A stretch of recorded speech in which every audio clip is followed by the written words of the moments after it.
understand stock properly. Am I clearly audible?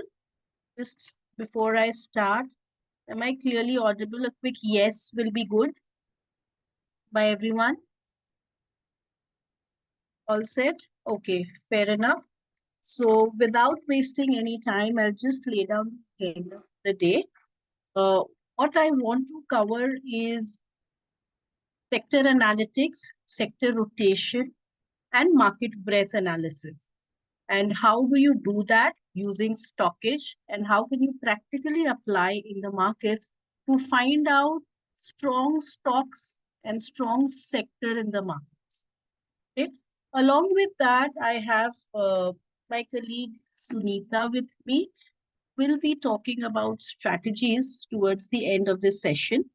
We will also talk about derivative analytics, how we can use that with the help of stockage and figure out the ongoing trend in the FNO stocks. Along with that, I would also like to talk about some combination scan features which you can use uh, and that can help you to filter stocks, right? So now, first question is that why do we actually want to do analysis on various sectors? What is the need? Can anybody type it in the chat? Sector analysis क्यों करना है? Why do we do sector rotation analysis?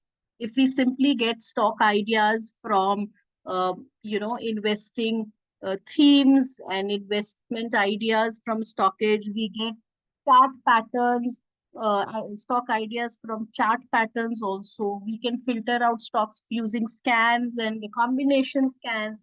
Then why do we really want to do the sector rotation? Why is it important? And if yes, why? Okay. So yes, most of you have written to understand which sector is likely to grow, to identify and pick up the right stocks. Is it slowing down or upcoming demand, cyclical movement of stocks? Yes, most of you are correct. So we need to understand one thing, that if the stock market as a whole is in cycle, something which goes on will go on till the momentum is reversed.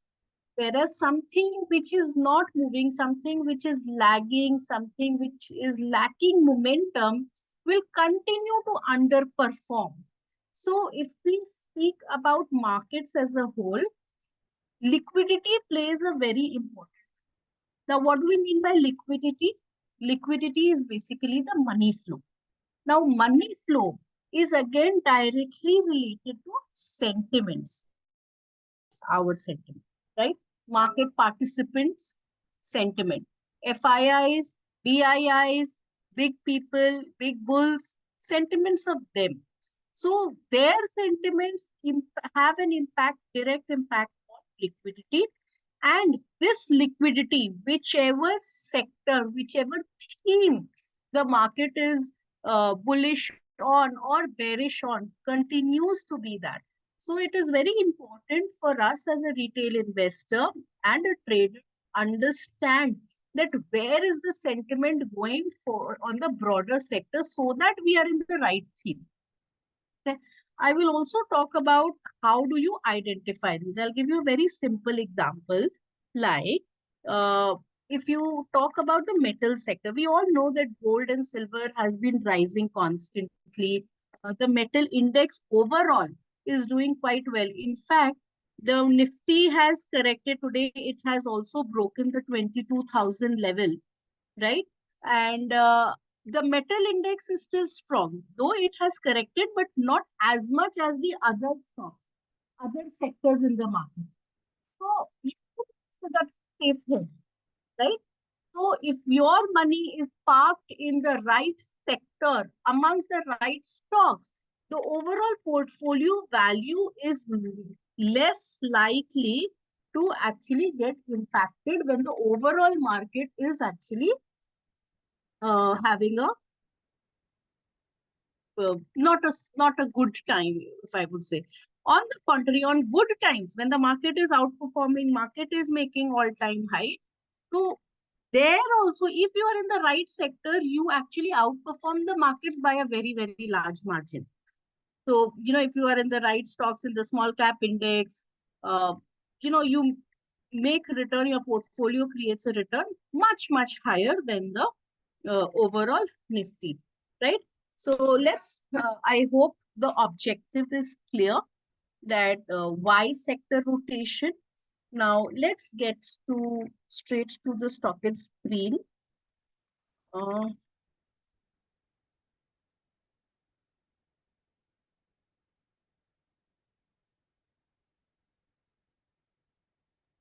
so can everybody see my screen? So, the stock and screen, can everybody see? दिख रहा है सबको? Yes.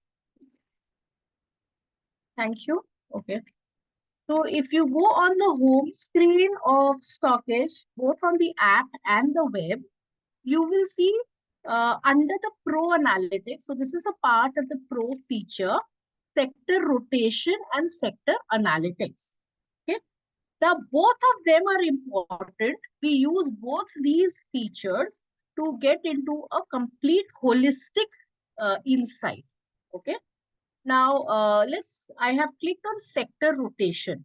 Now, sector rotation ideally gives you the current momentum of a particular sector. And if you click on the industries over here, it will give you the industry analysis of each, how this is happening. Now, let's get back to sectors again. And if you see here, sector rotation is filtered as per the market cap over here. That is how it is listed. And say, for example, if you look at non-ferrous metals, and we have RS55 greater than 0, what are the different parameters which it is showing?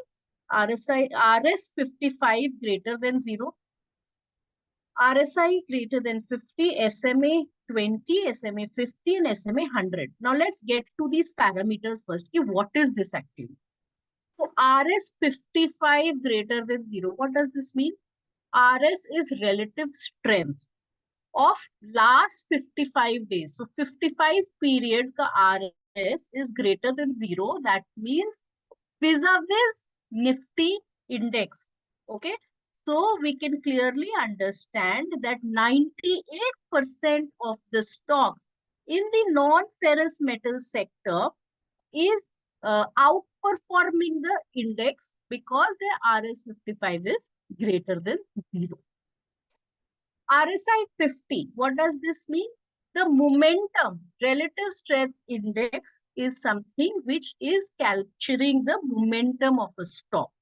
So the momentum of 98% stocks again in the non-ferrous metal sector is higher than 50. So it is on the bullish side. RSI greater than 50 is bullishness. Okay. SMA 20, 50, 100 is now talking about the trend. So two things are very important. Understand the current scenario. One is the trend and the other is the momentum. And the third is the outperformance, relative strength. Relative strength, RS55 is telling us. Momentum, RSI is telling us. And the current trend, which is 20, is short-term trend, medium-term trend by SMA 50, and slightly longer-term trend by SMA 100. So the trend is being identified by SMA 20, 50, and 100. Okay. Okay, so I will repeat for RS. RS55 is basically measuring the outperformance or underperformance of a particular stock or a sector vis-a-vis the broader Nifty. Okay, so when I look at the first data, non-ferrous metals, 98%, it means 98% of the stocks in the non-ferrous metal sector is outperforming the Nifty. Why? Because RS55 is greater than 0. If it is less than 0, the 2% stock which is less than 0 is underperforming the Nifty as a whole. Okay, I hope, Chandra, it is clear to you. So, continuing further. So what is sector rotation telling me? Sector rotation is telling me the current trend. The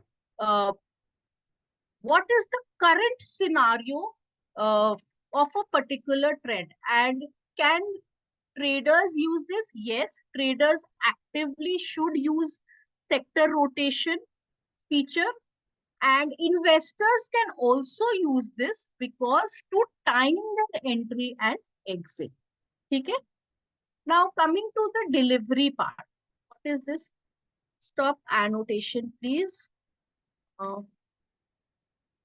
Neeta, can you clear the board? Ma'am, you can do it by sharing your screen once again. Acha. And annotation भी आप अपने end से एक बार check कर लो. You can switch it off also because you are the co-host and you are sharing the screen. मैं देख लेती हूँ. जी. सब कर रहा है ये. How to remove this? I will request everybody not to annotate because it will disturb the whole session. Okay. Now, coming to the deliveries. Now, deliveries again is very important because delivery tells us which sectors which is having high deliveries. That means cash-based buying is happening over there. So volume and delivery both goes hand in hand. And if both volume and delivery is increasing along with price action, then it clearly gives us indication there is some smart buying or smart selling going on in that particular index sector. So let us go to the non-ferrous sector itself.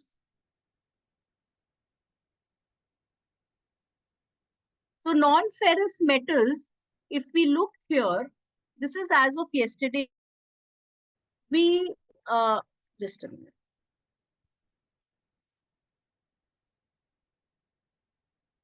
Yes. So non-ferrous metals have 47 stocks, and we have seen that the average volume has dipped by 34% and the deliveries have also dipped. Okay. So what does this indicate? The breadth is 98%. Just a minute.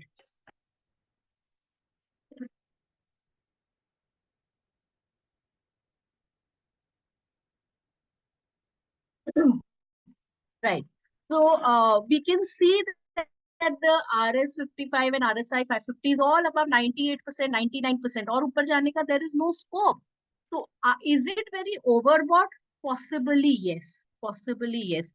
So when we look at deliveries, we clearly are looking that yes, yahan pe volume is dipping and the what do we say? The average delivery is dipping and the volume is also dipping. This is for 16th April. Let us see what happened on the 15th of April. So 15th April, they were all up. Okay, fair enough. Let's look at the prior data, say on the 12th of April. So 12th April also it was dipping. Okay. 12th April, non-ferrous metals, it is increased, sorry, 33% increase in volume, 46% increase in the delivery, and 2.9% increase in the overall pricing. So last 2-3 days data, what it is telling me is that on 16th, that is on Tuesday, we got the first signs of momentum slowdown. Because volume and delivery both has dipped. Okay. VWAP will tell you volume weighted average price, and this is used for extremely short term trading. Okay. And VWAP particularly acts as a good support or resistance. So that is why we've put this data as VWAP. So how many percentage of stocks are trading above their VWAP, that is major support level, and which is trading below the VWAP as which will act as a resistance. Okay.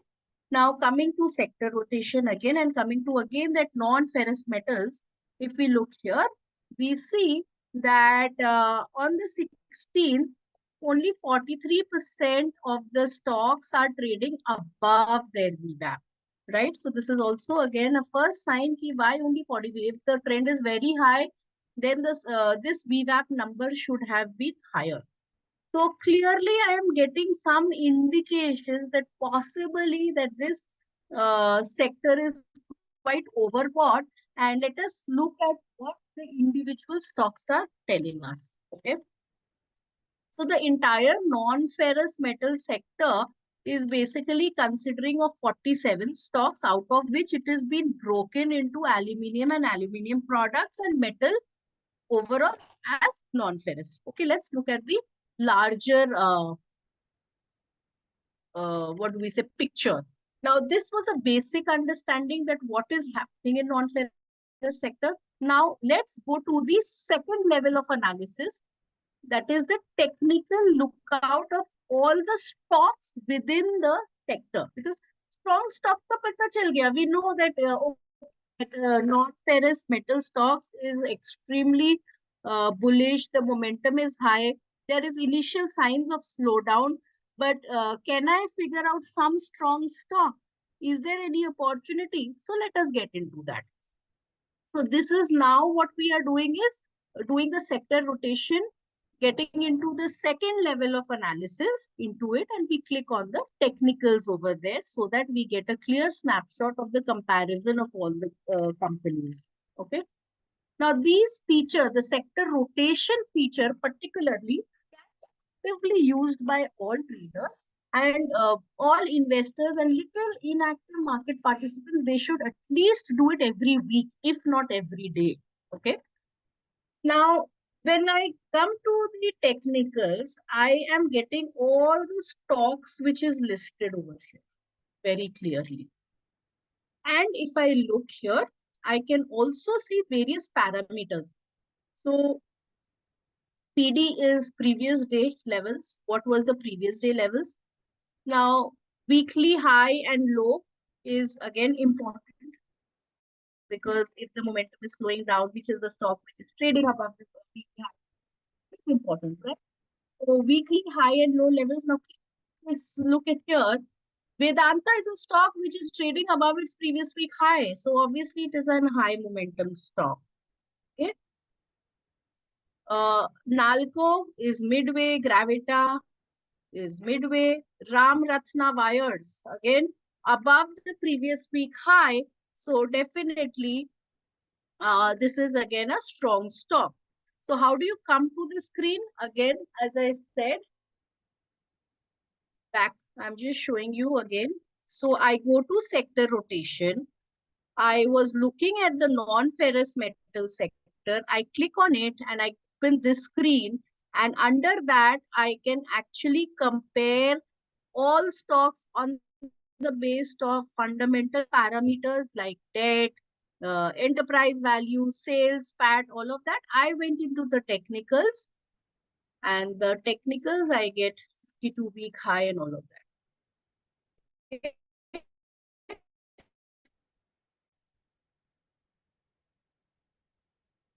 Based on which you can do your analysis. Now, if I look at it, this is a simple thing. All the stocks which is above, the price is trading above the moving averages. And stocks which is trading below the averages, I don't really have to even look at them. So that is how you do your basic analysis. And you can check the results, whose result is coming when, so that, you don't actually get into any accidents or anything. The shareholding pattern, all of that. So that will give you a complete look. Just a second.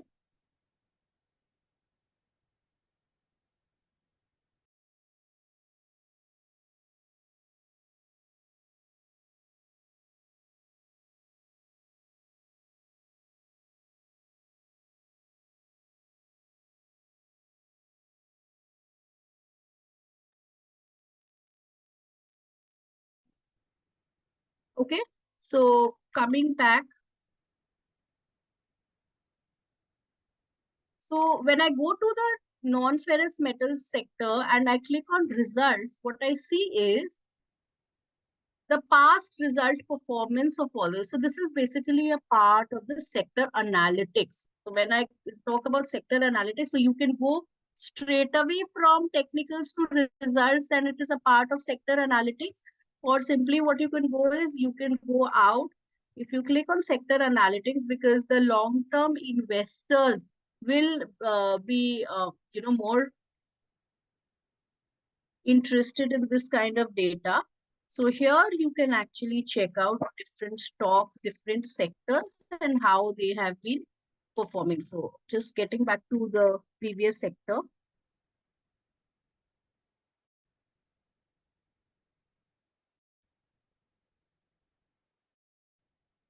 When I click here, just a minute. So I get various sales quarter on quarter, year on year figures for all the stocks. So 0 out of 47 stocks have published results as of now for this particular quarter in the non-ferrous metal sector, right? So this is the sales figure which you can see. You can change it to EBITDA. You can check the PAT only. You can click the current period. So current period, because there has been no results declared, it is blank. So this is till the last, and it also gives you a trend of the last 10 quarters. Now, Vedanta, if you look here, the quarter previous to previous quarter, it was down, and then again it gained. Okay. So eventually you will be able to see a snapshot of all the stocks fundamentally also, and you can pick up stocks accordingly. So strong fundamentally, gaining momentum technically, becomes your watch list. And then after you see your watch list, then individually you can either ask those stock queries on Stockit Social to our members, to our experts. They can actually guide you with the levels of entry and exit, or you can do your own analysis on TradingView or Stockage ka edge charts, pick out your levels, read the edge reports, and decide on entry and exit. I hope I'm clear till here, right?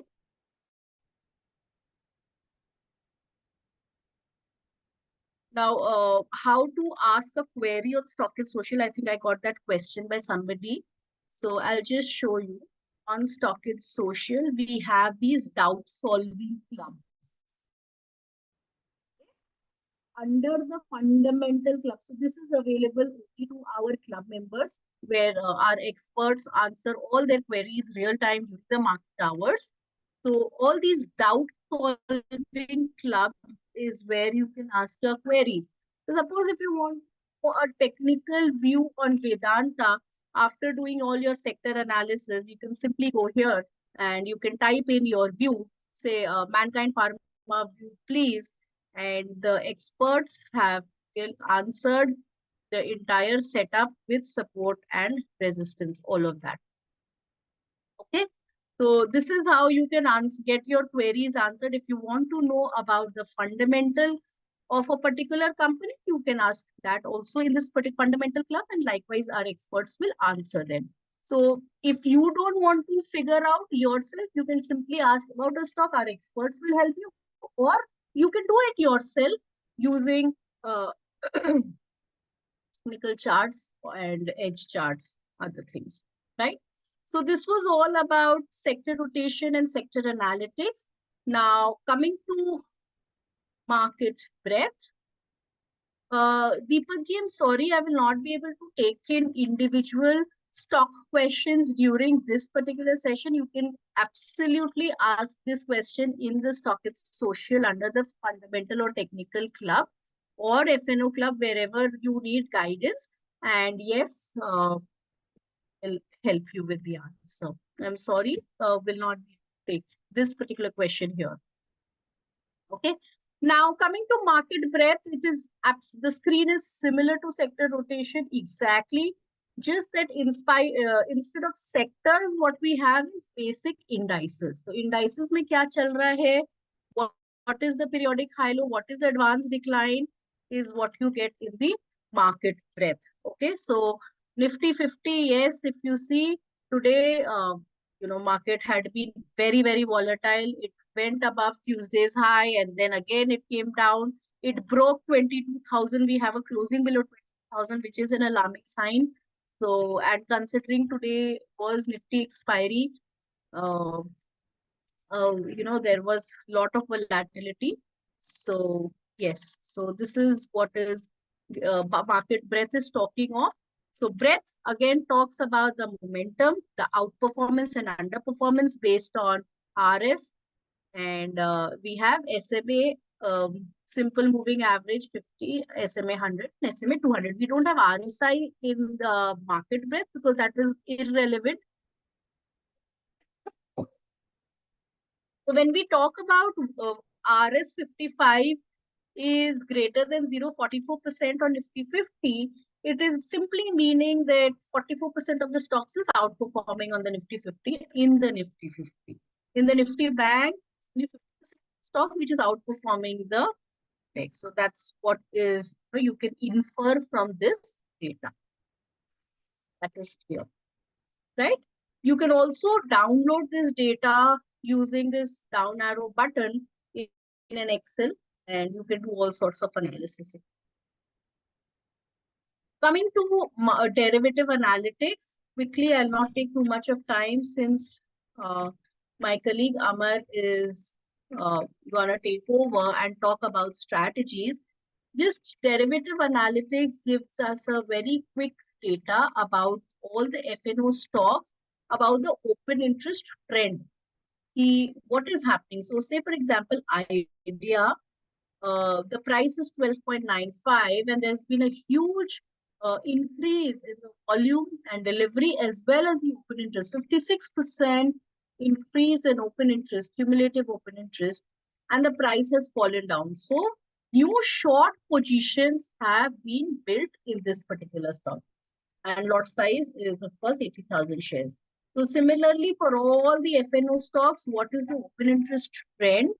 The price, the cumulative interest, that what is the trend there with volume delivery can be studied and again downloaded on Excel using derivative analytics. And you can see the historical data also. This is the historical data of the same, right? And similarly for options, you can see the put call ratio and the change in put call ratio in the various FNO stocks and the trend also the last 1 month of the stocks, that how the put call ratio has been working in it. So what is put call ratio? If you ask me, put call ratio is basically total open interest. So if I see 1.26, Exide Industries, put call ratio is 1.26. What does this mean? Total open interest in all the put of Exide divided by total open interest of all the calls is equal to 1.26, which means that the interest is higher than interest is 1.26. So more than 1 is definitely positive, but towards 1.5, 1.6, 1.65, there are signs of overbought. And 0.6, 0.5 is oversold. Normally, then we see a reversal from that. It best works on the index for sure. Okay. So I hope that is clear. And this is all from my side. Thank you. Over to you, Amar. And please, my friend Amar will talk about strategies here on. Thank you. Hello everyone. Yeah, my name is Amresh and today I will take the strategy classes. I am audible? Yes, Amresh. Hi. Sorry, I thought Amar is going to take the session. Okay. Sorry, everybody. Amresh, my friend, he's a brilliant technical analyst, and I'm sure all the club members must have seen all how seamlessly he's been clearing everybody's doubts and queries on StockEdge Social, and with very prompt answers. So Amresh is here to define strategies. I think you guys should take value of it. Over to you, Amresh. Thank you, ma'am. Thank you.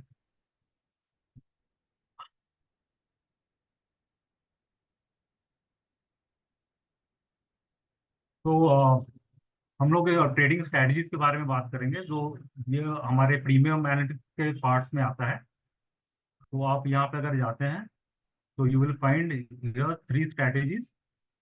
एक है आपका bullish, sorry intraday के लिए एक 2 scan है जो bullish और bearish है, 2 स्कैन है स्विंग ट्रेडिंग्स के लिए, और 2 स्कैन है पोजिशनल ट्रेडिंग के लिए जो बुलिश और बेयरिश है। तो हम लोग स्टार्ट करेंगे 1 डे बुलिश स्ट्रेटजीज की तरफ से। तो हम देखते हैं कि आज कौन कौन से स्टॉक्स आए थे और उन्होंने कैसा परफॉर्म किया। आज तो मार्केट काफी वॉलेटाइल था, काफी वॉलेटाइल था। तो देखते हैं स्टॉक्स लोगों ने कैसा परफॉर्म किया।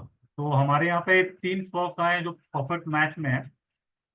तो ये जानने से पहले हम थोड़ा ये देख लेते हैं कि ये मोमेंटम, कंटिन्यूएशन और रिवर्सल क्या होते हैं।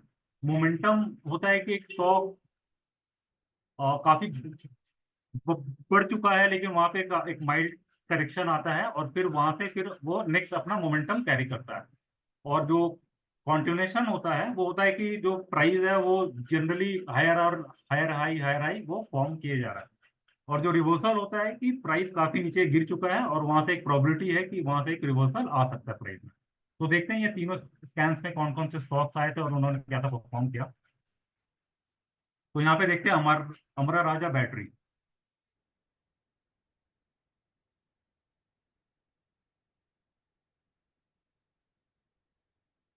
तो यहाँ पे हम लोगों ने अमर राजा का बैटरी का चार्ट खोला।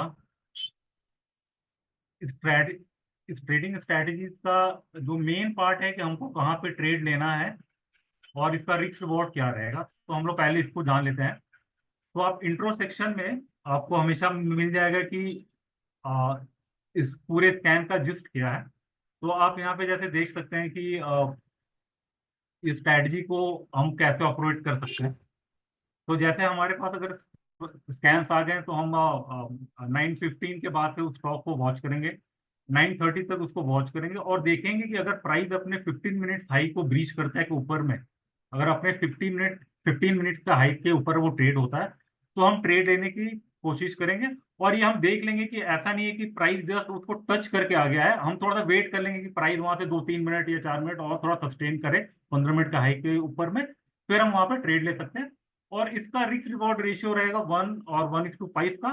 तो अगर एग्जांपल के हिसाब से देख ले कि अगर 1% का स्टॉप लॉस रहेगा तो 1.5% का उसका टारगेट रहेगा। सो ये इंडिविजुअल के ऊपर में है, अपने रिस्क एपेटाइट के ऊपर में है कि कैसे अपना रिस्क को वो मैनेज करेंगे जो भी स्कैन को ट्रेड करेंगे। तो हम देखते हैं हमारा राजा बैटरी ने कैसा परफॉर्म किया। तो यहाँ पे हम देखते हैं कि एट द 9:15 प्राइस एक बुलिश कैंडल बनाया, फिर प्राइस ने 1017 अपना हाई को ब्रीच किया और ब्रीच करने के बाद प्राइस थोड़ा सा ऊपर गया और फिर बाद में नीचे आ गया। तो जनरली क्या है कि एक जो 15 मिनट का जो ब्रेकआउट होता है उसको बोलते हैं ORB, ओपन रेंज ब्रेकआउट। तो जनरली जो कॉन्सेप्ट ये होता है कि अगर वो प्राइस ने अपना 15 मिनट हाई को ब्रीच किया है तो हम अपना स्टॉप लॉस उस कैंडल के लो के नीचे लगाएंगे।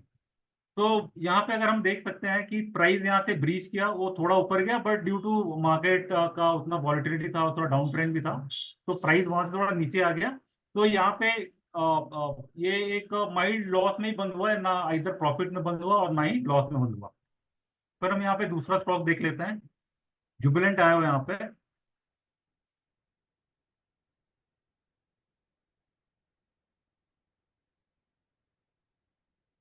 तो देखते हैं ये स्टॉक ने कैसा परफॉर्म किया। तो 9:15 का ये हाई को प्राइस ने ब्रीच किया जो कि था 699.95। तो हम लोग इसको राउंड 700 ही लेते हैं। फिर यहाँ पे हम लोगों ने अपना स्टॉप लॉस को प्लेस कर दिया। तो यहाँ पे देखा कि प्राइस ऊपर नीचे जाके फिर थोड़ा सा ऊपर गया, करीबन 1% के ऊपर में वो गेन किया था। फिर बाद में आके जो अपना ओपन रेंज ब्रेकआउट है वहीं पे बंद किया। तो ये एक माइल्ड प्रॉफिट पे ही बंद हुआ ये स्टॉक क्योंकि मार्केट आज डाउन ट्रेंड में था। तो थर्ड स्टॉक देखते हैं RHI, देखते हैं इसने कैसा परफॉर्म किया।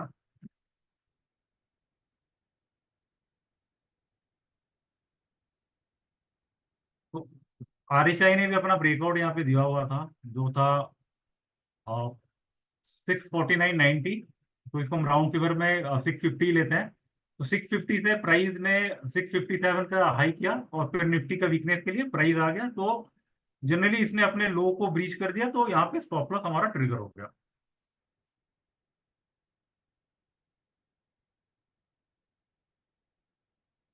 तो ये था हमारा मोमेंटम स्कैन। तो हमारे कंटिन्यूशन स्कैन्स में एक स्टॉक आया हुआ है, उसको देख लेते हैं, उस पर एनालिसिस करते हैं।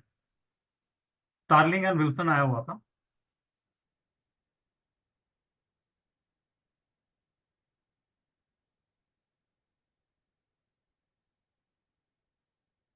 तो स्टार्लिंग एंड विल्सन का ओपन के बाद प्राइस थोड़ा सा नीचे गया, और करीबन 12 बजे के टाइम पे उसने अपना ओआरबी को ब्रीच किया, जो था 543, और प्राइस ने अपना हाई बनाया 560।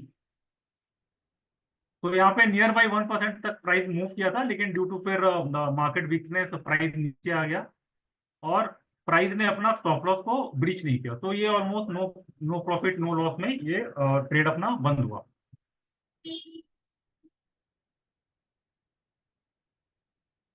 फिर हम यहाँ पे कुछ बेरिश स्कैन देख लेते हैं कि आज बेरिश स्कैन में क्या आया हुआ था। जैसे मैंने आपको पहले बताया कि मोमेंटम और कॉन्टिन्यूशन और रिवर्सल, यहाँ पे भी ये तीनों स्कैन्स हैं। तो देखते हैं मोमेंटम में कौन कौन से स्टॉक्स आए हुए हैं। कोफोर्ज और इन्फोसिस दोनों आईटी के स्टॉक्स आए हुए हैं, देखते हैं इनको इन्होंने कैसा परफॉर्म किया।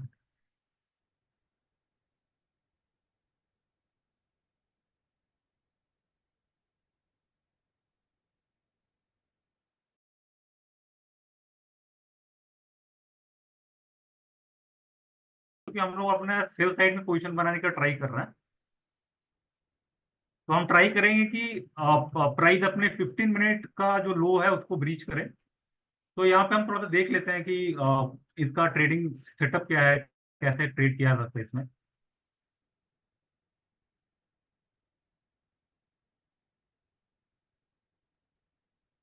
तो यहाँ पे हम इंट्रोडक्शन में जाएंगे और देखेंगे कि यहाँ पे हम इसको कैसे ट्रेड कर सकते हैं। तो वही सेम है कि हमको 9:15 से 9:30 तक वेट करना पड़ेगा, और फिर देखना पड़ेगा कि प्राइस उस कैंडल के नीचे ट्रेड हो रहा है कि नहीं हो रहा है। तो एक नियर टच पे हम लोग उसको ट्रेड नहीं करेंगे। प्राइस एक हल्का टच किया अपने 50 मिनट को लो को, फिर हम लोगों ने वहां पर ट्रेड लिया।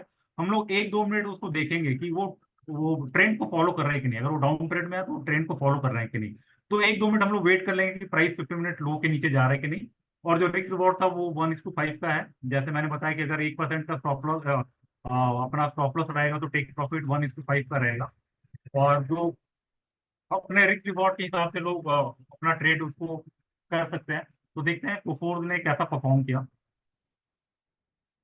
तो कोफोर्ज यहाँ से एक हल्का टच किया, बट अपने 50 मिनट लो को ब्रीच नहीं किया, और यहाँ से वो फिर घूम के चला गया। तो ये ट्रेड एग्जीक्यूट नहीं हुआ।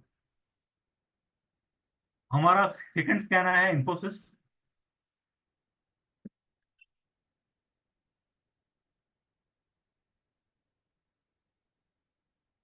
तो इन्फोसिस का जो लो था, ये 15 मिनट का कैंडल का जो लो था,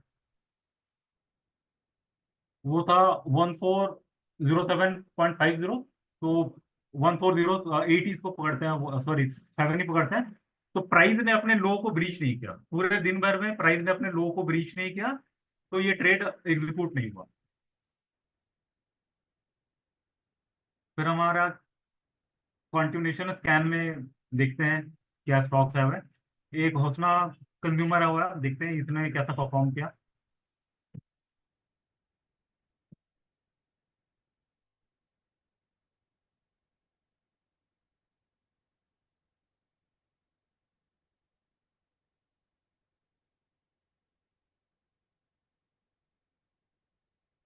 तो यहाँ पे हम देख सकते हैं कि 9:15 का जो अपना लो था इस प्राइस का, वो था 378.55। राउंड फिगर में 378 ही लेते हैं। तो प्राइस ने पूरे दिन भर में अपने लो को ब्रीच नहीं किया, तो ये ट्रेड भी एग्जीक्यूट नहीं हुआ।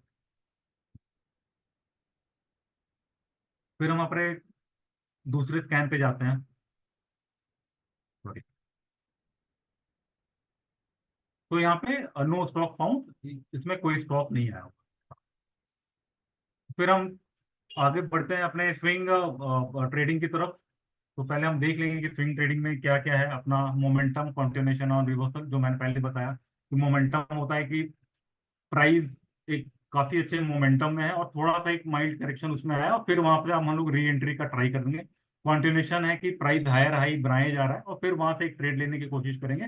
और जो रिवर्सल है कि एक अप ट्रेंड का स्टॉक है जो नीचे आ चुका है और वहां से एक रिवर्सल होने की प्रोबेबिलिटी है। तो देखते हैं यहाँ पे क्या क्या स्टॉक्स आए। तो ईगल स्कैन में आज के दिन में कोई स्टॉक्स नहीं आए, तो हम अब कुछ प्रीवियस डे हिस्ट्री हम लोग देख लेंगे कि प्रीवियस डे की हिस्ट्री में कोई स्टॉक्स आए तो उन्होंने कैसा परफॉर्म किया। तो हम देखते हैं केफिन। तो उसको देखने से पहले देखते हैं कि इसका रिस्क रिवॉर्ड क्या है और कितने टाइम फ्रेम तक हम इसको होल्ड कर सकते हैं।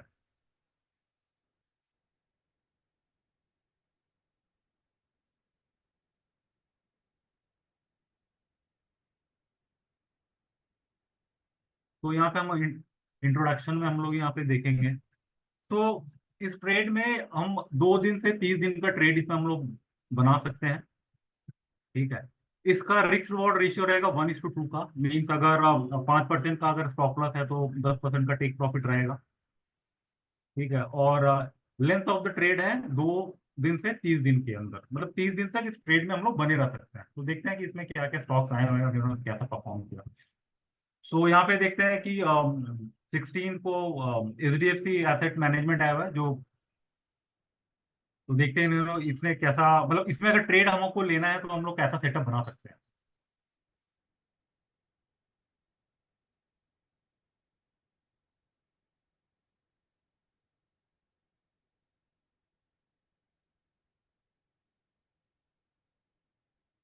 तो कोई भी ट्रेड लेने से पहले जो स्विंग या पोजिशनल ट्रेड पे हमको नियर बाई का सपोर्ट और रेजिस्टेंस हम लोग को जज कर लेना होगा, क्योंकि प्राइस अगर एक नैरो रेंज में रहेगा और उसने अगर वो ब्रेकआउट नहीं दे रहा तो हम उस ट्रेड को नहीं लेने की कोशिश करें, क्योंकि वो हो सकता है कि आने वाले कुछ दिनों में प्राइस उस रेंज के अंदर ही रह जाए। तो हम ट्राई करेंगे कि एक ब्रेकआउट के ऊपर में हम इस ट्रेड को लेंगे। जैसे यहाँ पे एक ब्रेकआउट दिखा रहा है 3858 लेवल पे एक ब्रेकआउट दिखा रहा है और यहाँ पे जो स्ट्रॉन्ग सपोर्ट जोन दिखा रहा है ये हमारा एक स्ट्रॉन्ग सपोर्ट जोन दिखा रहा है। तो आप इसको देख सकते हैं कि एक चैनल में ये जो प्राइस है वो हॉवर कर रहा है, यहाँ पे घूम रहा है। तो जैसे अगर यहाँ से इसके ऊपर में अगर एक ब्रेकआउट आता है ऊपर में, अगर इस लेवल से ऊपर में अगर प्राइस ट्रेड होता है तो हम इसको ऑब्जर्व करेंगे और ट्रेड लेने का ट्राई करेंगे। तो देखते हैं कि यहाँ पे 1:2 के हिसाब से स्टॉप लॉस और टेक प्रॉफिट क्या हो सकता है। तो हम यहाँ पे जाएंगे, यहाँ पे हमारा ब्रेकआउट रहेगा और ये हमारा स्टॉप लॉस है। तो स्टॉप लॉस नियर बाय 7% का दिखा रहा है, तो हमारा टेक प्रॉफिट होगा 14% का।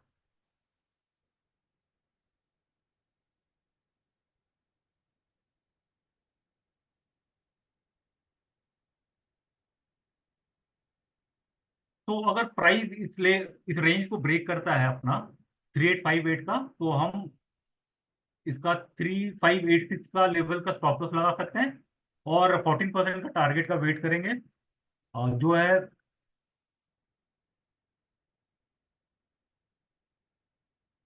आपका 14%। और इस ट्रेड में हम पूरे 1 महीने तक मतलब बने रह सकते हैं। 30 दिन के अंदर इधर अगर स्टॉप लॉस और टारगेट कुछ भी हिट नहीं हुआ तो हम इस ट्रेड से निकल जाएंगे। तो इस ट्रेड में देखते हैं कि प्रीवियस में अगर कुछ स्टॉक्स आए हो तो हम उनको भी थोड़ा जज करते हैं कि उन्होंने कैसा परफॉर्म किया और अगर होता तो कैसा ट्रेड होता उस पर। तो यहाँ पे नो स्टॉक्स फाउंड दिखा रहे हैं अभी फिलहाल में।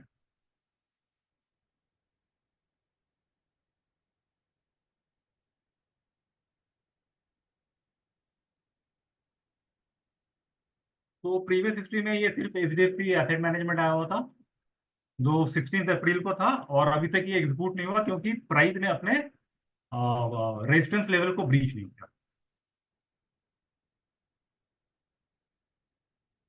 फिर हम रिवर्सल पे देखते हैं, रिवर्सल में कौन कौन से स्टॉक है इसका भी इंट्रोडक्शन देख लेते हैं।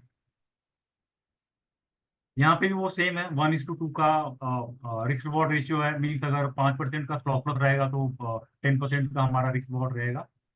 और लेंथ ऑफ द ट्रेड देख लेते हैं, यहाँ पे भी 2 से 30 दिन तक इस ट्रेड में हम बने रह सकते हैं। तो यहाँ पे देखते हैं प्रीवियस हिस्ट्री में अगर कोई स्टॉक्स आए हो तो हम उनको एनालाइज करेंगे।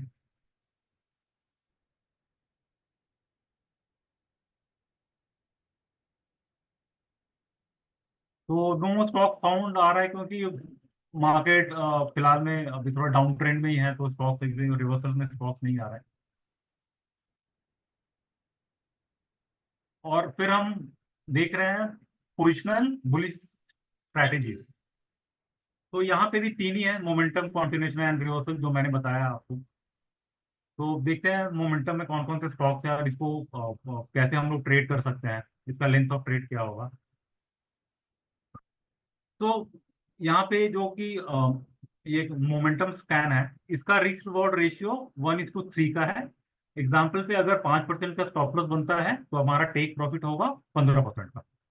और इस ट्रेड को, लेंथ ऑफ द ट्रेड देखते हैं हम लोग, 1 महीने से 3 महीने तक इस ट्रेड में हम लोग बने रह सकते हैं। मीन्स अगर 3 महीने तक अगर नाइदर स्टॉप लॉस या टारगेट कुछ हिट हुआ तो हम इस ट्रेड से निकल जाएंगे। तो हम देखते हैं कि कौन कौन से स्टॉक्स अभी हैं और या प्रीवियस में आए हुए हैं, उसको जज करते हैं कि इसमें कैसे ट्रेड हम कर सकते थे। तो अभी रिसेंट जो स्टॉक आया हुआ है वो है अमरा राजा। तो देखते हैं।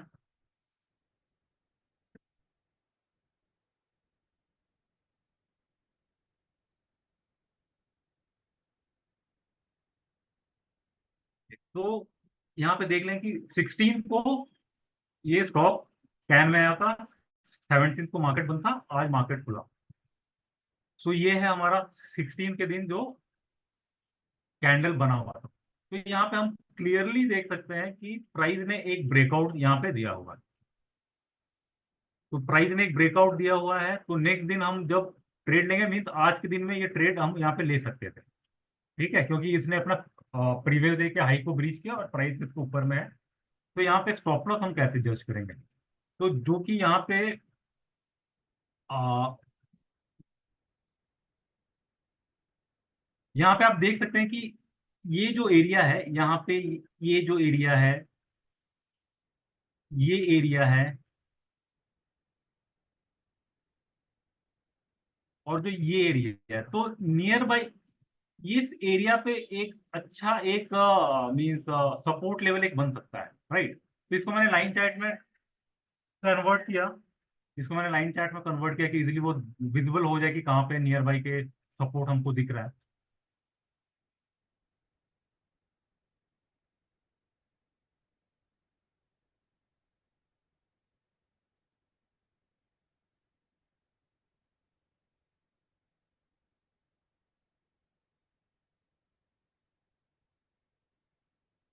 तो हम इस एरिया को, हमारा स्टॉप लॉस हम ले सकते हैं।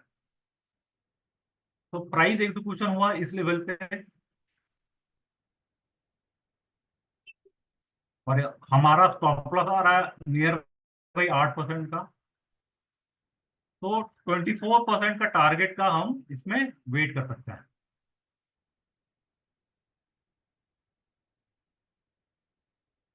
जो कि आपका है नियर बाई 1200 के ऊपर का अवध था। तो ये टारगेट में हम इसमें ट्रेड करते हैं। तो ये ट्रेड एग्जीक्यूट हो चुका है, हम इसको वेट कर सकते हैं 3 महीने के लिए, इधर ये अपना स्टॉप लॉस हिट करे या हमारा टारगेट को ये अचीव कर ले।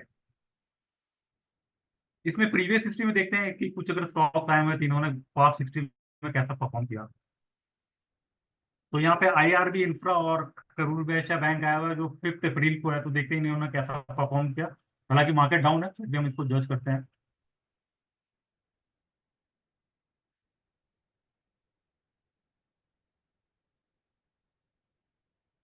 करूर वैश्य बैंक 5 अप्रैल को आया था। तो 5 अप्रैल का जो कैंडल है, ये है ये कैंडल। तो यहाँ पे हम क्लियरली देख सकते हैं कि यहाँ पे प्राइस एक रेजिस्टेंस के पास में है। तो प्राइस ने अपने रेजिस्टेंस को अभी तक ब्रीच नहीं किया, मीन्स ये ट्रेड अभी तक एग्जीक्यूट नहीं हुआ। लेकिन इसको हम अपने वॉच लिस्ट में बना के रख सकते हैं कि अगर जैसे भी ये प्राइस को अपने अपसाइड ब्रीच किए तो हम इसमें ट्रेड बना सकते हैं। तो यहाँ पे स्टॉप लॉस हमारा क्या हो सकता है? तो जैसे हम देख सकते हैं कि ये एरिया, ये एरिया, 2 बार प्राइस यहाँ पे, यहाँ से घूम गया है। तो ये लेवल एक स्ट्रॉन्ग सपोर्ट रोल प्ले कर सकता है यहाँ। ये एरिया एक स्ट्रॉन्ग सपोर्ट लेवल प्ले कर सकता है अगर वो ब्रेकआउट देता है स्टॉक। तो यहाँ से हम फिर हमको अपना देखना पड़ेगा कि हमारा रिस्क रिवॉर्ड में कौन सा आ रहा टारगेट। तो अपना ब्रेकआउट लेवल ये है, ये है हमारा ब्रेकआउट लेवल, जो कि है 204.90, तो रफली इसको 205 हम लोग पकड़ते हैं। और तो यहाँ पे भी नियर बाई 7% का अपना स्टॉप लॉस बन रहा है, तो टेक प्रॉफिट 21% का होगा।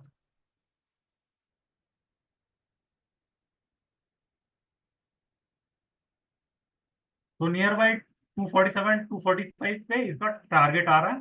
तो प्राइस अगर इस लेवल को अपना ब्रीच करता है 205 को, तो हम इसमें ट्रेड में हम ले सकते हैं और अपना टारगेट के लिए वेट कर सकते हैं। और ये ट्रेड 3 महीने के लिए ओपन रहेगा। अगर 3 महीने के अंदर टारगेट या स्टॉप लॉस इधर हिट नहीं हुआ, तो हम इस ट्रेड से निकल जाएंगे। दूसरा स्टॉक आया हुआ है IRB इंफ्रा।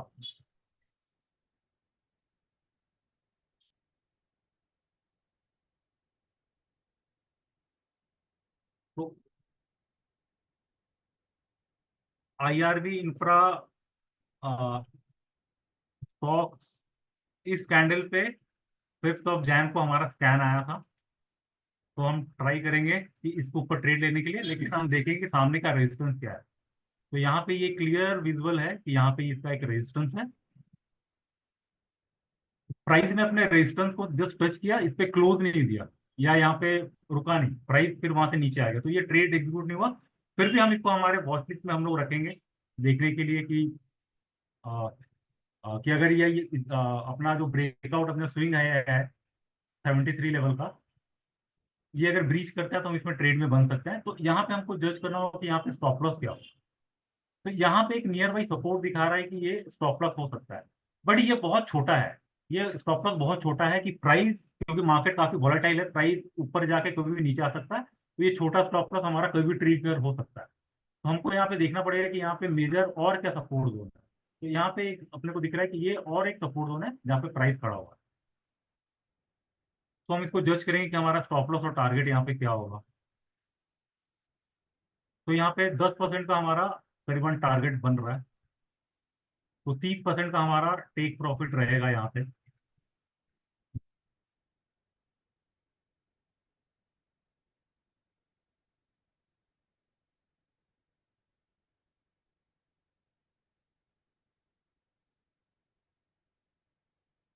जो कि 93 के लेवल का था, तो इसको हम लोग वॉच लिस्ट में रख सकते हैं, क्योंकि ये ट्रेड अभी 3 महीने तक के लिए एक्टिव है।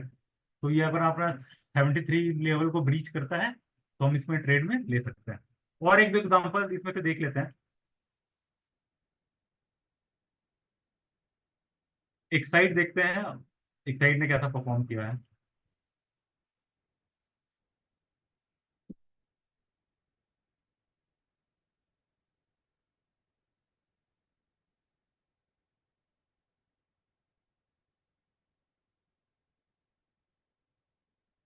तो एक साइड का 8 अप्रैल को ये ईओडी में स्कैन आया था एंड ऑफ डे में, फिर 9 अप्रैल को हमको पोजिशन इसमें बनाना, हमको देखना पड़ेगा।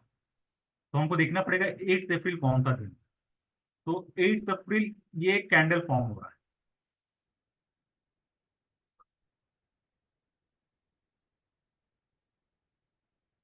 ये जो कैंडल है, ये है 8 अप्रैल का कैंडल। इस कैंडल पे हमारा स्कैन आया हुआ था, तो उसके बाद में हमको देखना पड़ेगा कि क्या है। तो यहाँ पे हम क्लियरली देख सकते हैं कि प्राइस ने यहाँ पे एक अच्छा ब्रेकआउट दिया। प्राइस ने एक बहुत बढ़िया ब्रेकआउट दिया, और इसी दिन हमारा स्कैन आया आया हुआ था, जो है आपका 8 अप्रैल। तो इसमें हम कैसे ट्रेड करेंगे? ट्रेड करेंगे कि प्राइस ने तो अपने रेजिस्टेंस के ऊपर में क्लोज दिया ही है, तो ये जो 8 अप्रैल का हाई है, उस पर हम ट्रेड लेंगे। और जो कि ये काफी पावरफुल ब्रेकआउट हुआ, सो ये बहुत टफ होगा कि प्राइस अपने प्रीवियस ब्रेकआउट को ब्रीच करे। तो नियर बाई स्टॉप लॉस हम लोग ये अब स्विंग हाई को नहीं रख के इसके नीचे का जो हाई है, जो इस लेवल पर रखेंगे, क्योंकि ये एक सेफ जोन हो जाएगा हमारा। क्योंकि प्राइस यहाँ पे एक पहला हर्डल है, यहाँ पे हमारा एक पहला हर्डल है, लेकिन ब्रेकआउट के बाद प्राइस आ सकता है यहाँ पे। तो उसके नीचे का लेवल को हम अपना स्टॉप लॉस लेंगे। तो हम लोग देख लेते हैं कि यहाँ पे अगर हम लोग ट्रेड लिए रहते हैं, तो हमारा टेक प्रॉफिट और स्टॉप लॉस क्या रहता है।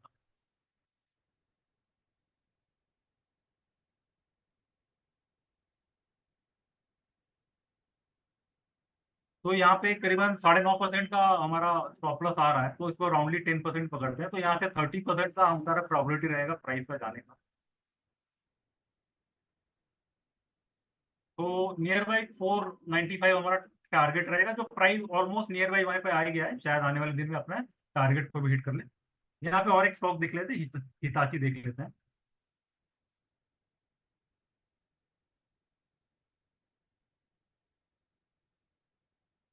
हिताची एनर्जी भी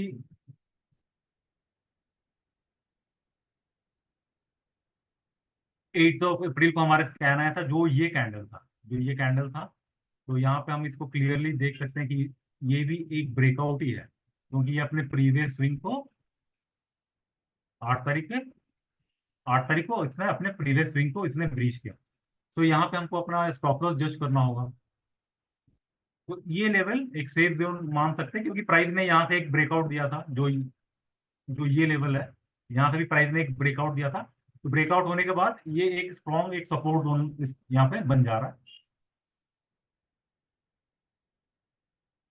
तो हम देखेंगे कि अगर इस जब प्राइस ने यहाँ पे ब्रीच किया और यहाँ से हमारा स्टॉप लॉस और टेक प्रॉफिट क्या होगा, तो यहाँ पे करीबन 9% का हमारा स्टॉप लॉस बन रहा है।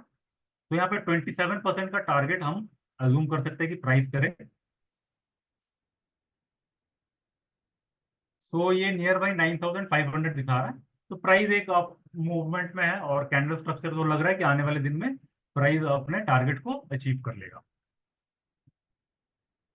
तो ये हो गया, हम लोगों ने कंटिन्यूशन किया। अब देखते हैं रिवर्सल में कुछ स्कैम्स आए हैं क्या। तो अभी नहीं आए हैं।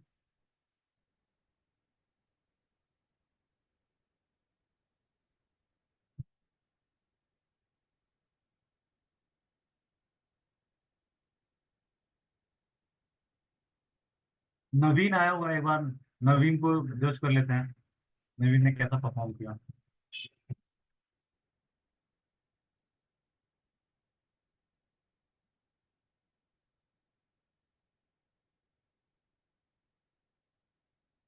तो ये 10 अप्रैल को स्कैन आया था।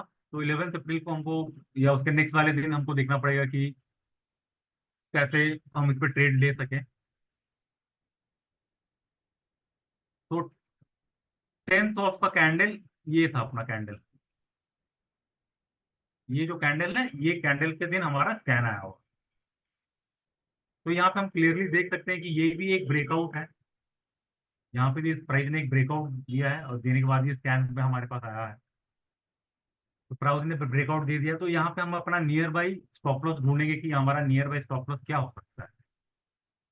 तो मेरे हिसाब से ये जो लेवल है, ये एक अच्छा स्टॉप लॉस जोन बन सकता है, क्योंकि प्राइस यहाँ पे काफी देर रहा, फिर यहाँ से ब्रेकआउट दिया। तो ये जो स्विंग लो है, ये एक अच्छा स्टॉप लॉस का लेवल बन सकता है। तो देखते हैं, प्राइस ने ब्रेकआउट दे दिया तो हमारा रिस्क रिवॉर्ड इसमें कैसा बनता है।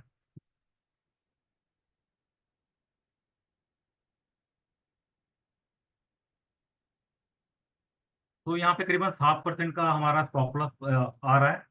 तो 1:3 के हिसाब से 21% यहाँ पे हम प्रोबेबिलिटी ट्राई करेंगे कि प्राइस आ जाए। तो हमारा टेक प्रॉफिट करीबन 1770 या 71 का होगा। प्राइस अपना रेजिस्टेंस के ऊपर ट्रेड हो रहा है, प्रोबेबिलिटी आने वाले दिन में अपना टारगेट को अचीव करें।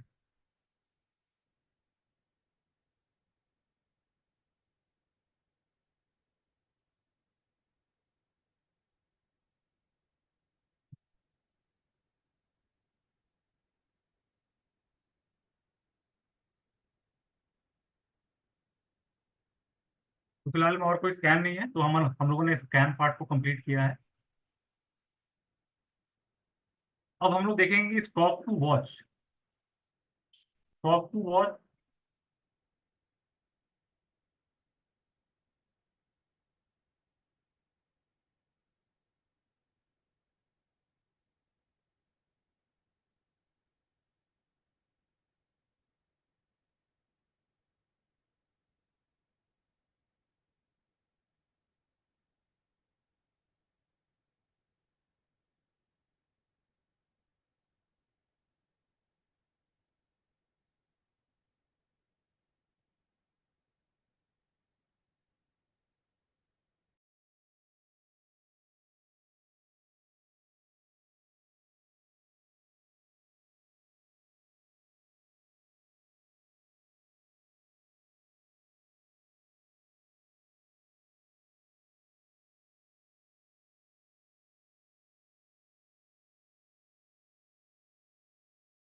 तो स्टॉक टू वॉच रिपोर्ट हमारा एवरी सैटरडे पब्लिश होता है। आप इसको स्टॉक ट्रेड हैंडल से आप हम पोस्ट करते हैं, तो यहाँ पे आप हमारे प्रीवियस सारे हिस्ट्री देख सकते हैं स्टॉक्स के। और यहाँ पे हम हमेशा अपडेट करते रहते हैं कि कौन सा स्टॉक मतलब एग्जीक्यूट हुआ। जैसे हम कोई लेवल देते हैं कि इस लेवल के ऊपर एक ब्रेकआउट है, तो जैसे ये जो स्टॉक है इसने एक पैटर्न बनाया हुआ है, तो ये अगर इसका एक ब्रेकआउट आएगा तो हम यहाँ पे अलर्ट दे देंगे कि प्राइस ने अपना एग्जीक्यूशन लेवल को क्रॉस किया है, तो आप इस पर ध्यान दे सकते हैं, ट्रेड ले सकते हैं। और जो भी टेक प्रॉफिट या स्टॉप लॉस वो सारे हम इसमें यहाँ पे फॉलो अप देते हैं टाइम टू टाइम, तो आप इसको फॉलो कर सकते हैं। ये हमारे स्टॉक ट्रेड हैंडल से आता है, राइट। और तो आप जरूर इसको वॉच कीजिएगा, यहाँ पे देखिएगा हमारे स्टॉक्स यहाँ से जाते हैं और काफी अच्छे रिटर्न यहाँ पे आ रहे हैं। और यहाँ पे कुछ अगर क्वेश्चन है तो मैं कुछ क्वेश्चन मैं ले लेता हूँ।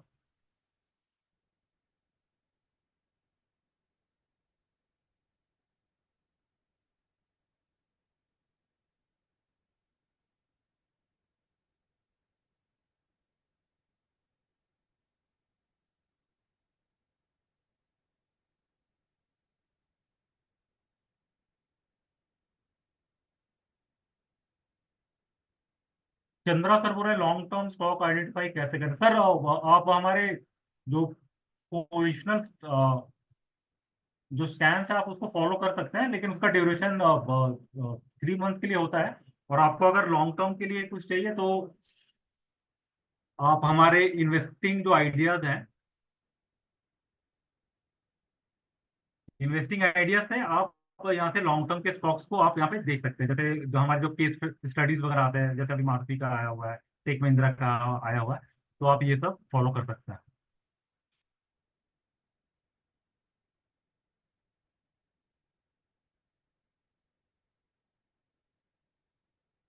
हाँ। जैन सर पूछ रहे हैं कि ट्रेड एग्जीक्यूट और टारगेट कहाँ पे अपडेट कर। सर मैंने बस बताया कि हम ये हमारे स्टॉकेज ट्रेड से के हैंडल से हम लोग यहाँ पे अपडेट करते हैं। ये हमारा स्टॉकेज ट्रेड्स है, यहाँ से आप अगर आप देखिएगा तो यहाँ पे हम सारा अपडेट करते हैं।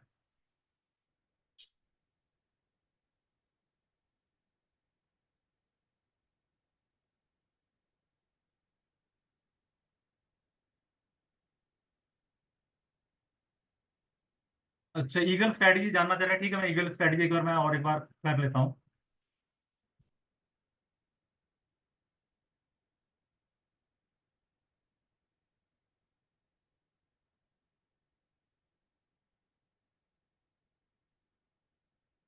तो ईगल स्ट्रैटेजी में 16 अप्रैल तो कोई स्टॉक नहीं आया, तो प्रीवियस हिस्ट्री में देखते हैं कि अगर कुछ स्टॉक्स आए हुए हैं तो हम तो करते हैं।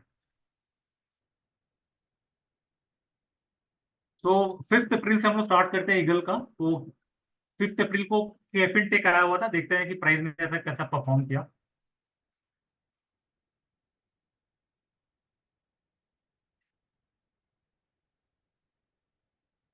फिफ्थ अप्रैल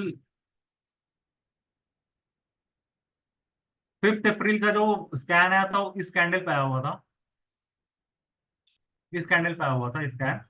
तो प्राइस ने अभी तक इस लेवल को ब्रीच नहीं किया, तो ये ट्रेड एग्जीक्यूट नहीं हुआ हमारा। ये जो लेवल है 5 अप्रैल, ये तो प्राइस ने अपना 5 अप्रैल का जो हाई है उसको ब्रीच नहीं किया, तो ये ट्रेड एग्जीक्यूट नहीं हुआ। तो इसको हम लोग रख सकते हैं अपने रडार में। अगर प्राइस यहाँ से अगर ब्रीच करता है तो हम यहाँ पे ट्रेड ले सकते हैं। अगर ये प्राइस यहाँ से ब्रीच करता है तो हम देख लेंगे कि स्टॉप लॉस हम लोग कहाँ पे प्लेस कर सकते हैं। ये जो लेवल है ये एक स्ट्रॉन्ग लेवल लग रहा है, क्योंकि प्राइस ने यहाँ से एक रिवर्सल दिया था, ठीक है, और फिर प्राइस यहाँ पे भी आके काफी बार इस हर्डल को फेस किया। मतलब इसको तोड़ने के लिए इसने 2 बार ही ट्राई किया, एक बार यहाँ पे ट्राई किया और एक बार यहाँ पे ट्राई किया, और फिर प्राइस इसको फिर चलेगा, और थर्ड टाइम यहाँ से फिर ये प्राइस ट्राई कर रहा है ऊपर की तरफ जाने के लिए। तो इन केस अगर प्राइस अपना इस लेवल को ब्रीच करता है जो है 66380, जिसको राउंड फिगर में हम 664 ले सकते हैं, तो अगर प्राइस अगर यहाँ से ब्रीच करता है तो हमारा टेक प्रॉफिट और टारगेट क्या होगा। तो हम लोग देख लेते हैं कि ईगल का इंट्रोडक्शन में देखते हैं कि इसका टेक प्रॉफिट और टारगेट का क्या पैरामीटर्स है। तो रिस्क रिवॉर्ड देखते हैं कि यहाँ पे 1:3 का इसका है, मीन्स अगर 5% का स्टॉप लॉस है तो टेक प्रॉफिट 15% का होगा। और लेंथ ऑफ द ट्रेड है ये 2 से 30 दिन तक, 1 महीने तक इस ट्रेड में हम बने रह सकते हैं। तो केफिन अगर अपना इस रेंज को ब्रेक करता है जो कि है 664, तो फिर हमारा स्टॉप लॉस यहाँ पे आ जाएगा जो नियर बाई 8% का आ रहा है। तो यहाँ से 24% का हम टारगेट हम के लिए वेट कर सकते हैं।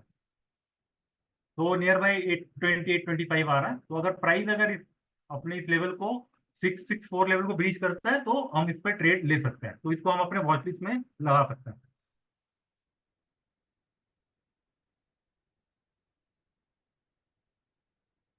8 अप्रैल को भी केसी नहीं आया था। 9 अप्रैल को परफेक्ट मैच में कुछ नहीं आया। 10 अप्रैल को भी नहीं है कुछ। 12 को भी नहीं है। क्रिसिल आया हुआ है, देख लेते हैं। 15 अप्रैल को क्रिसिल आया हुआ है।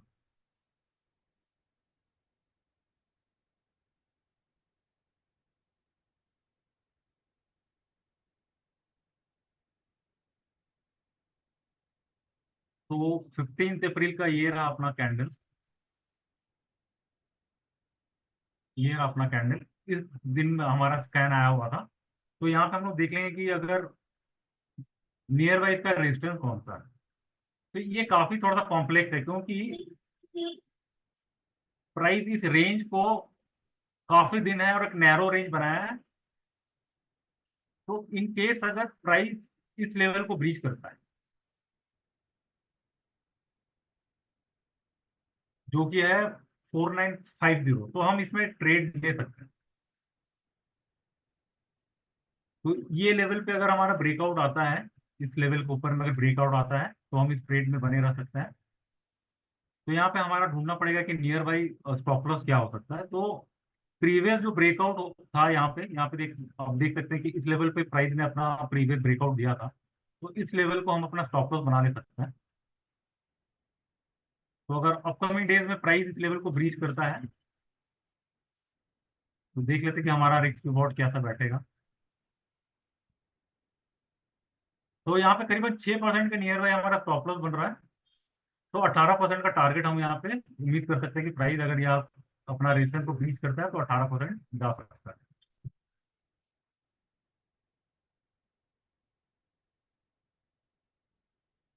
तो जो है नियर बाई 5,800 5,800 के आजू बाजू है। तो अभी प्राइस ने अपना प्रीवियस जो सपोर्ट वो ब्रीच कर दिया। ये प्राइस पैटर्न देख के लगता ही नहीं है कि प्राइस यहाँ से घूमेगा। ये थोड़ा सा बेरिश ट्रेंड में अभी आने वाले दिन में रह सकता है। और 16 अप्रैल को भी कोई स्टॉक नहीं आया होगा।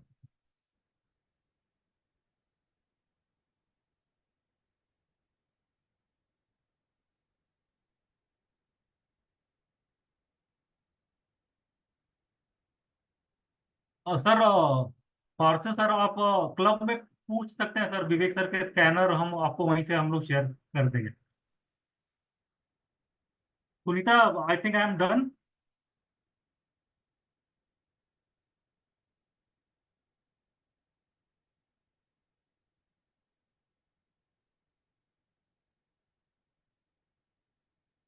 सर वीडियो, हाँ, हमारे स्टॉकेज सपोर्ट की तरफ से सर आपको मिल जाएगा। ठीक है, आप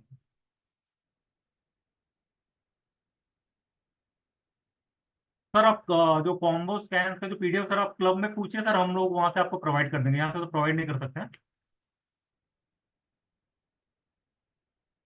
stockage trade sir, stockage trade sir आप यहाँ से देख सकते हैं।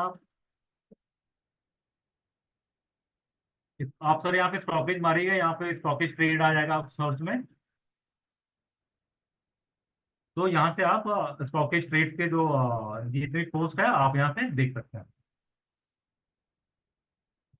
ठीक है, थैंक यू एवरीवन।